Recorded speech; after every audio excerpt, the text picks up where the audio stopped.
avec vous Mohamed Farouk, examinateur, correcteur pour les examens DELF et DALF, niveau A1 jusqu'à niveau C1. Aujourd'hui, je voudrais vous transmettre une de mes expériences concernant le niveau B2 en tant que correcteur examinateur, justement pour prendre en compte quelques critères très importants sur lesquels vous allez être évalué au moment de votre examen prochain. Donc, on commence par justement en global la grille et les divisions des examens. Il s'agit de 4 examens d'affilée. 3 examens sont collectifs et un examen seulement individuel. Pour les examens collectifs, il s'agit de la compréhension de l'oral, c'est-à-dire vous allez écouter 2 extraits. Premier extrait, vous allez écouter seule fois. Et puis, deuxième écoute, vous allez écouter 2 fois. La technique, je vous conseille de, premier temps, lire rapidement les questions posées pour chaque extrait avant d'entamer la première écoute pour justement prendre en compte les idées importantes à dégager au moment de votre écoute et aussi de comprendre le sujet en global.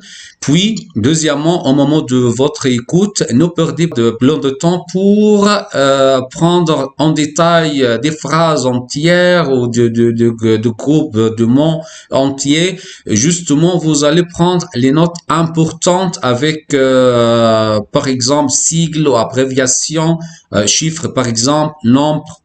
Donc, c'est très important de justement focaliser sur l'écoute pour éviter n'importe quelle perte d'informations importantes. Deuxième extrait, plus long. Donc, vous allez, avec même technique, vous allez lire avant l'écoute rapidement les questions pour avoir une idée holistique de ce que vous allez entendre. Puis, au moment de votre première écoute, vous allez prendre des notes rapides, comme les chiffres, comme les nombres, comme la date, comme par exemple l'auteur. Donc, rapidement, ne perdez pas plus de temps pour prendre des phrases entières. Puis, vous allez commencer à répondre aux questions posées. Puis, il y aura deuxième écoute pour compléter les réponses ratées et pour aussi vérifier vos réponses émises pendant la première écoute. Donc, il s'agit de 30 minutes ou presque pour la durée en partie pour cette partie.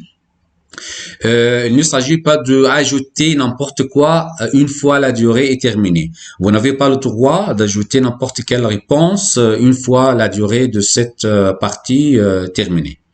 Donc, rapidité, gestion des temps, exactitude, attention, donc c'est vivement demandé pour réussir cette partie.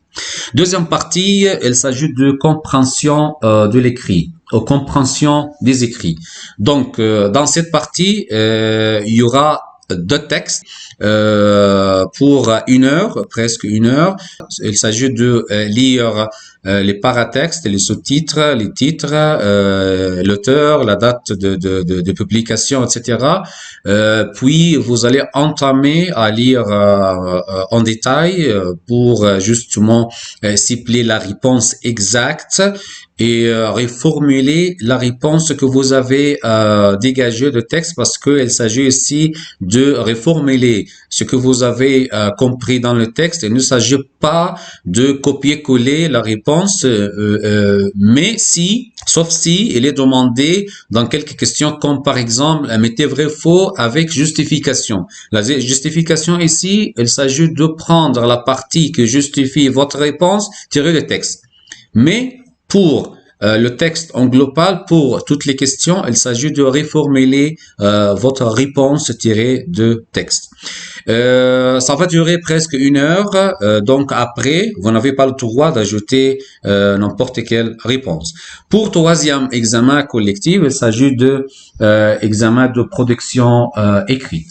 Dans cette partie, qui va durer 1 heure, vous êtes appelé à argumenter dans un texte cohérent, un texte uni, un texte argumenté avec des exemples pertinents.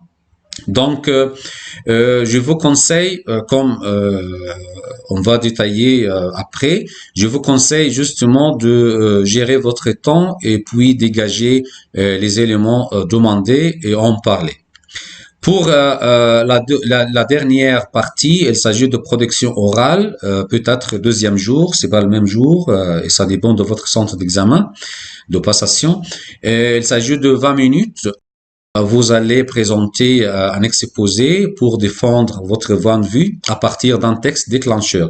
Donc ici, dans cette partie, il y aura un texte et vous allez lire ce texte et préparer pendant 30 minutes. Vous allez prendre des notes, des idées sur une feuille blanche et puis au moment de l'examen, vous allez verser votre point de vue après avoir expliqué ce que vous avez compris de ce texte et puis vous allez argumenter votre point de vue, défendre votre opinion personnelle en donnant des exemples pertinents. Ici, c'est très important de donner de l'argumentation et des exemples pertinents. Pour la production écrite, il s'agit d'écrire un texte sous forme d'une lettre formelle, article, essai, n'importe quoi. Donc, ça dépend de la consigne. Je vous demande de suivre les critères sur lesquels vous allez être évalué. Premier critère, c'est respect de la consigne. Respect de la consigne, il y aura deux éléments. Comment respecter la situation et les types de production demandés, c'est-à-dire est-ce qu'il s'agit de lettres, est-ce qu'il s'agit d'articles, est-ce que le type demandé, donc c'est juste comme vous allez avoir dans le consigne. Deuxièmement, est-ce que vous avez respecté la longueur minimale indiquée? Donc il y aura 2 points. Il y a 2 points. Un point pour le type de texte. Est-ce que vous avez respecté le type de texte? Par exemple, dans le consigne, il est demandé d'écrire une lettre. Est-ce que la forme que vous avez écrite indique qu'il s'agit d'une lettre ou bien un article ou bien un paragraphe ou un texte? Donc, le type pour 1 point. Et puis, deuxième point, consacré à longueur. Que veut dire longueur? Longueur, c'est combien de mots. Combien de mots vous avez écrit. C'est normal et d'habitude demandé d'écrire presque 250 mots.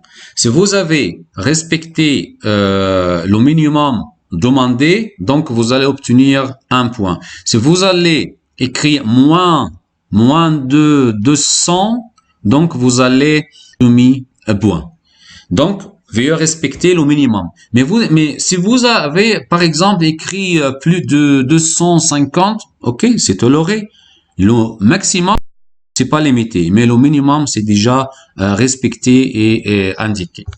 Et pour deuxième élément, c'est sociolinguistique. C'est-à-dire, est-ce que vous avez bien utilisé le pronom convenable pour votre destinataire?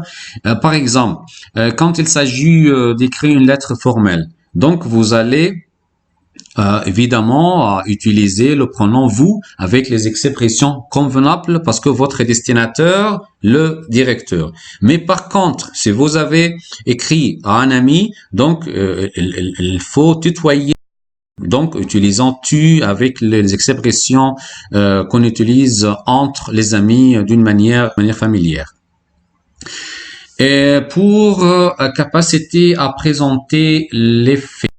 Dans cette partie, est-ce que vous avez bien couvrir les éléments, c'est-à-dire les idées demandées dans la consigne? Par exemple, dans une production écrite, il s'agit d'écrire une lettre au directeur pour exprimer votre mécontentement d'avoir annulé le programme d'immersion en français et puis vous allez suggérer de solutions au directeur. Il s'agit ici de 2 éléments essentiels. Est-ce que vous avez bien rempli ces idées-là? Est-ce que vous avez écrit sur ces 2 éléments ou il manque quelque chose? Donc, ça va être pénalisant si vous avez, par exemple, négligé un élément. Et puis, est-ce que vous avez la capacité à argumenter? Ici, c'est très important et évalué sur 3. Est-ce que vous avez la capacité à défendre votre opinion personnelle avec des exemples tirés au quotidien, des exemples logiques pour justement convaincre votre lecteur de votre point de vue? Donc, il s'agit aussi de prendre une position et défendre votre position, c'est-à-dire argumenter. C'est très important. Il faut avoir argumentation bien structurée, des exemples pertinents et variés. Donc, ici, sur 3, si vous avez respecté ce critère. Et puis, cohérence et cohésion. Il s'agit de utiliser les connecteurs, c'est-à-dire parce que, car, et, mais, alors, donc, du coup, il va de soi pour justement enchaîner les idées dans une logique pour faciliter la lecture à votre lecteur. Donc, cohérence et cohésion. Il s'agit d'utiliser au maximum possible les connecteurs avec les ponctuations exactes, virgule, point, deux points, etc., majuscule, minuscule. Donc, la mise en page en général. Cohérence et cohésion. Il n'y a pas de contradiction entre les idées. Les idées sont enchaînées dans une logique.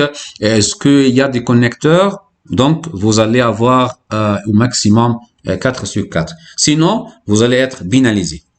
Et puis, compétences lexicales. On va diviser cette partie en 3 éléments.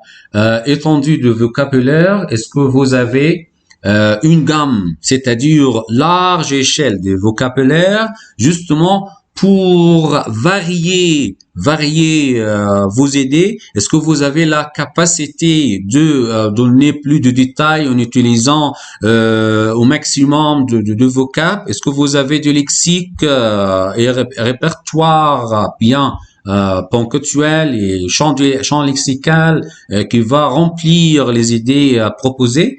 Donc, ça va évaluer sur 2. Deuxièmement, maîtrise de vocab. C'est-à-dire quoi? Est-ce que vous avez bien choisi le mot à punition? Est-ce que vous avez bien exprimé votre vocabulaire et sans erreur? Est-ce que il s'agit de, par exemple, exactitude de vocab utilisé? Donc, est-ce que vous avez maîtrisé votre vocab que vous avez utilisé sans confusion? Est-ce que vous avez bien choisi le mot à punition? Et troisième, maîtrise l'orthographe. C'est-à-dire, est-ce que c'est clair ce que vous avez écrit? Je parle ici de maîtrise orthographe, c'est-à-dire les lexiques, c'est pas la grammaire. Les lexiques bien respectés, c'est-à-dire l'orthographe, ce que vous avez suivi, l'orthographe de chaque mot écrit. Est-ce que c'est bien écrit? Est-ce que il n'y a pas des erreurs au niveau de par exemple, orthographe? Et puis, compétences grammaire, orthographe grammaticale. Est-ce que vous avez bien choisi la forme et le temps? La forme, c'est-à-dire forme conditionnelle, subjonctive. Est-ce que la forme est ici impérative? Est-ce que vous avez bien conjugué le verbe? Donc, choix le forme et le temps aussi. Et puis, degré élaboration des phrases. Est-ce que vous avez bien construit et structuré la phrase, surtout pour la phrase complexe qui contient subordonné et des phrases juxtaposées? Est-ce que vous avez bien respecté le degré d'élaboration des phrases appropriées? Donc, ça va être évalué sur 2. Donc, ce sont les critères pour la production écrite. Et pour la production orale. La production orale, c'est très important. Pour la production orale, il s'agit d'un texte déclencheur. Vous allez lire ce texte et puis vous allez prendre des notes. Il s'agit de exprimer ce que vous avez compris de ce texte avec reformulation de ce que vous avez compris.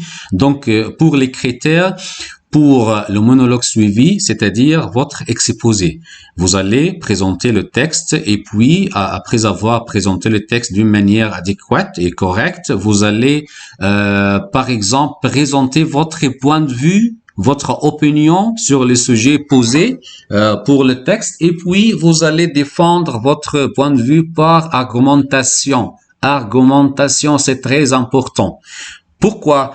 Parce que dans ce niveau-là, vous êtes appelé à présenter votre argumentation avec des exemples pertinents tirés au quotidien, au vécu. Vous allez convaincre votre audience de votre point de vue, votre argumentation avec des exemples variés et pertinents.